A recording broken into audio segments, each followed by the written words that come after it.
También nos satisface la presencia del abogado y analista político Javier Ortega Smith. ¿Qué tal? Bienvenido. Muchísimas gracias. Escuchamos a Manuel Llamas.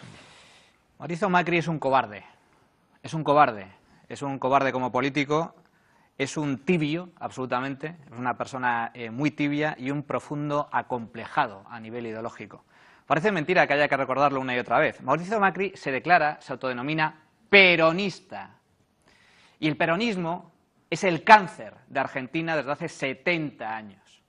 El peronismo es una basura intelectual, el peronismo es un fraude social y político y el peronismo es un robo institucional.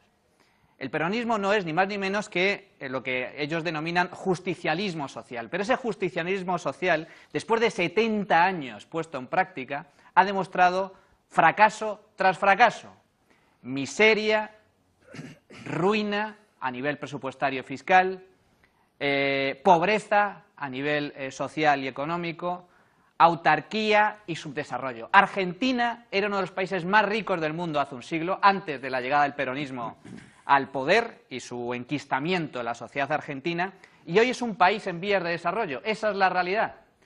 Hace 100 años eran los españoles los que emigrábamos a Argentina en busca de un futuro mejor, en busca de prosperidad, en busca de riqueza, y en busca de esperanza, porque España era entonces un país subdesarrollado, golpeado además por una cruenta guerra civil, y Argentina, después de 70 años de justicialismo, de estatismo exacerbado, se ha convertido en un país de migrantes. Son los argentinos los que emigran a España, o los que emigran a Estados Unidos, a Chile, a Europa en general, para buscar un futuro mejor. Esa es la realidad de Argentina, y no ha dejado de ser la realidad de Argentina a pesar del ascenso al poder de Mauricio Macri. Y con esto acabo. Yo lo he repetido aquí muchas veces. Macri llegó al poder con la promesa de cambiar las cosas. La ruina actual que vive Argentina es fruto del desastre económico que implantaron los Kirchner durante sus años de gobierno. Pero Macri incumplió su promesa, no ha hecho nada. Y escuchamos también a Javier Ortega Smith. Sí, yo creo que es importante cuando nos adentramos en el análisis de una presidencia de una nación establecer dos cuestiones que, si se olvidan, estamos haciendo injusticia o demagogia. La primera es con qué se encontraron cuando llegaron al gobierno, y ahí coincido totalmente, es decir, se encontraron con la ruina, con la corrupción institucionalizada de los Kirchner, con unas políticas absolutamente de rechazo hacia todo lo que significa el progreso, la inversión extranjera. Bien, pero eso no le va a justificar toda la vida. El que asume la presidencia tiene que aplicar su programa. ¿Dónde creo yo que ha estado el error? Pues precisamente el dejarse llevar por lo fácil. Lo fácil era vender que nos encontrábamos ante una situación coyuntural, en vez de ir a la raíz y decir, no, mire usted, esto es un mal endémico, hay que ir a las profundas reformas estructurales en la Argentina, porque no basta seguir poniéndole parches al enfermo, hay que entrar a quirófano y a bisturí. En segundo lugar, el decir que esto iba a ser un periodo transitorio, que rápidamente íbamos a controlar la inflación, que rápidamente íbamos a terminar con la deuda, que rápidamente íbamos a conseguir que las tarifas igualasen a los costes. Esto no se hace rápidamente, son demasiados años con un sistema equivocado. Y por último, irnos a lo que se llama electoralismo, es decir, ponga usted los números delante, aunque sean duros y fríos, aunque el electorado tenga que decir, Dios mío, la situación que tenemos enfrente. Por tanto, creo que con toda la crítica del mundo hacia la situación actual, también es verdad, y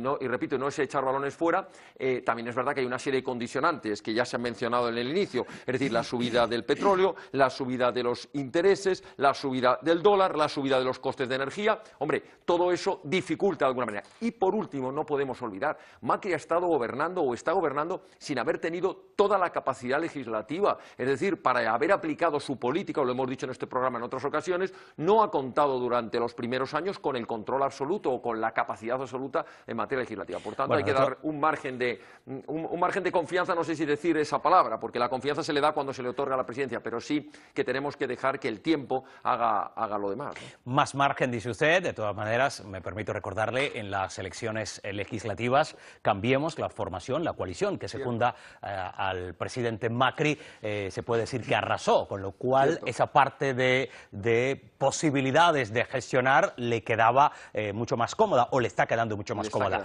Decía usted en su intervención, Javier, que haría falta ir a quirófano, a bisturí. ¿Eso ¿Qué significaría desde su punto de vista? Bueno, pues sería, en primer lugar, reducir el Estado.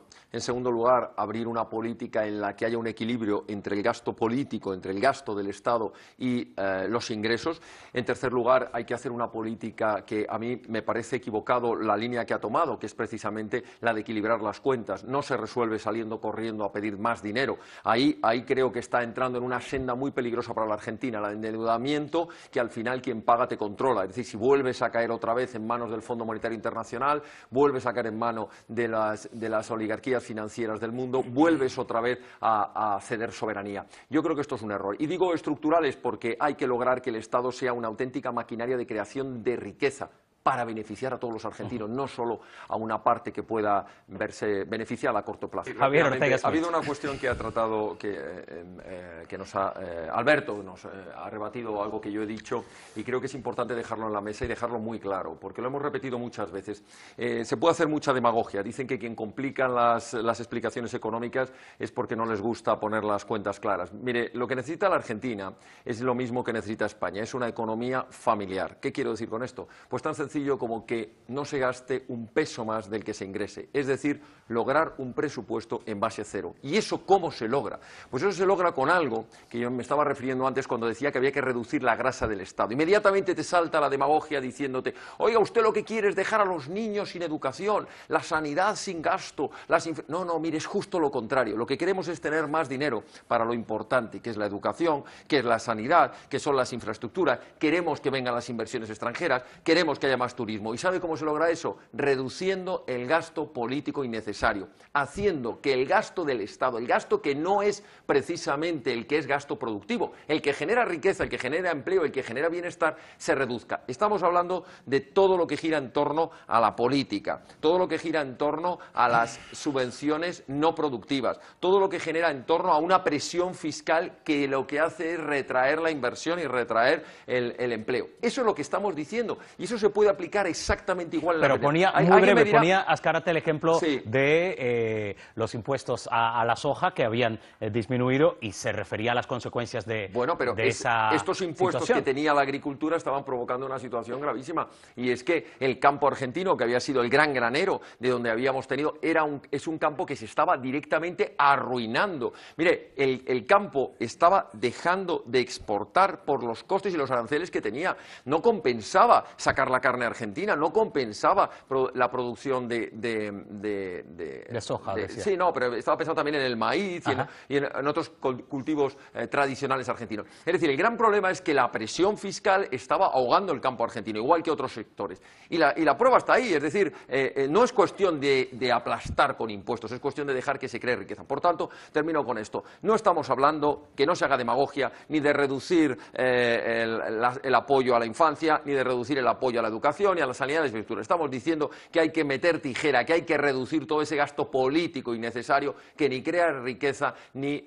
atrae las inversiones extranjeras. Y además, a raíz de lo que estábamos hablando, y además provoca la necesidad de tener que endeudarse, que es lo que hay que evitar a toda costa. El endeudamiento, tanto en una familia como en una economía nacional, es al final un gravísimo error, porque te supone pagar dos veces o pagar con intereses mucho más el dinero y además te pone en manos de quienes controlan esa deuda, es decir, Fondo Monetario Internacional, Club Bilderberg y todo lo que queramos poner encima de la mesa. ¿Por qué precisamente la mayoría de los ciudadanos argentinos que salen a manifestarse, y hemos estado viendo algunas imágenes, consideran que justo esa eliminación de lo que usted llama grasa innecesaria del Estado va a coste de sus habituales conquistas, habituales temas como la sanidad, insistimos, la educación o el propio, empleo? No es grasa del Estado, es que yo me estoy refiriendo a todo lo que gira en torno al gasto político como tal, es decir, los senadores, los diputados, por supuesto la corrupción, otra de las cuestiones que hay que atacar, porque cada euro, cada peso que se roba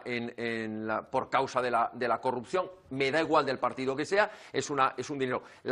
El fraude fiscal, la fuga de capitales, es decir, es que hay muchas maneras de acometer para que la hucha del Estado tenga más recursos para eso importante. Ahora, si encima que me dice usted que no controlan nada de eso, resulta que lo pagan a costa de reducir el gasto sanitario, el gasto educativo, el gasto de infraestructura, mal vamos, estamos haciendo justo lo contrario. No créeme, pero es que cuando escucha uno este tipo de comentarios, siempre uno se hace esta pregunta, dice, si todos somos tan malos que vamos a robarles la riqueza, ¿por qué da la casualidad que todos quieren venir para aquí Es decir, ¿por qué la inmigración masiva es hacia aquí?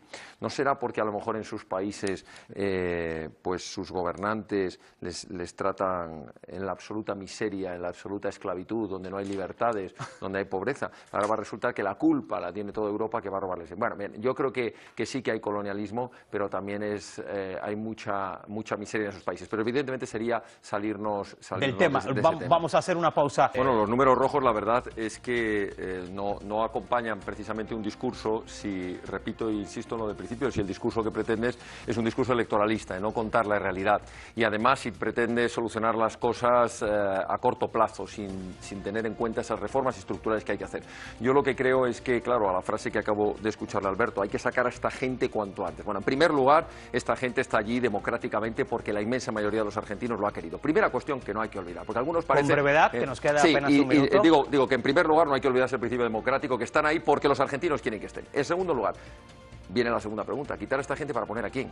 Porque claro, si vamos a poner a los mismos que han creado la corrupción, el desastre, pues oye, entre lo malo, desgraciadamente lo menos malo, ¿no?